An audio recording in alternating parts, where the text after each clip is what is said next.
101 జిల్లాల అందగాడు. అంతేకాదండి, ఈటీవీలో 'నేరాలు ఘోరాలు' అనే కాన్సెప్ట్‌కి ఈయన వాయిసే హైలైట్ అని జెప్పొచ్చు. ఆ ప్రోగ్రామ్ మొత్తానికి గూడా.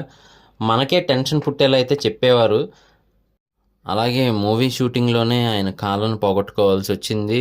అయినప్పటికీ గూడా సినిమాల్లో యాక్ట్ చేస్తూనే ఉన్నారు. తనదైన మార్క్‌నైతే మూవీస్‌లో చూపిస్తూనే ఉన్నారు. ఇంతకీ ఎవరు అంటే గనక మన 'నూతన్ ప్రసాద్' గారండి. సో, ఈయన ఒకప్పుడు నటించిన క్యారెక్టర్స్ గాని, ఆయన డైలాగ్స్ గాని, దేశం చాలా క్లిష్ట పరిస్థితుల్లో ఉందంటం గాని, 'హోల్ ఆంధ్రాలో సోలో అందగాడిని' అని తనదైన మార్క్‌నైతే వేశారనమాట. సో, మరి ఆయన గురించైతే వీడియో మన ఛానల్‌లో చేసి పెట్టాము. ఇప్పటివరకు చూడకపోతే మాత్రం ఒకసారి చూడండి. అలాగే కొత్తగా మన ఛానల్ చూస్తే గనక సబ్స్క్రైబ్ చేసి సపోర్ట్ చేయండి. మళ్ళీ నెక్స్ట్ వీడియోలో కలుస్తాను. నేను మీ ప్రసాద్. Thank you.